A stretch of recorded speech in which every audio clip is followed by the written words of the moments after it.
മഴ കനത്തിരിക്കുവാണല്ലേ? ആ, മുറ്റം വരെ വെള്ളം കയറിയിട്ടുണ്ട്.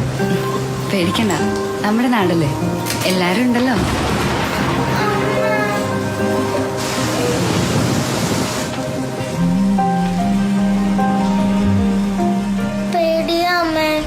ആണോ? എന്നാ ഒരു കഥ പറഞ്ഞുതരാം, നമ്മുടെ നാടിന്റെ കഥ. നമ്മുടെ ഈ സംസ്ഥാനം ഈ നൂറ്റാണ്ടിലെ ഏറ്റവും വലിയ പ്രളയക്കെടുതിയാണ് അനുഭവിച്ചത്. എന്നാൽ അത്തരമൊരു കെടുതിയെ മറികടക്കാനുള്ള ശ്രമമാണ് സംസ്ഥാന സർക്കാർ നടത്തിയത്.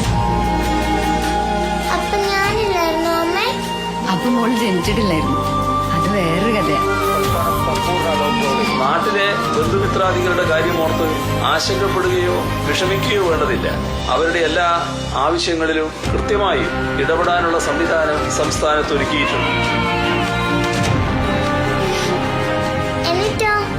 ഇന്നത്തെ കഥ നമുക്കറിയാലോ. അപ്പൂപ്പന്റെ അമ്മൂമ്മയുടെയും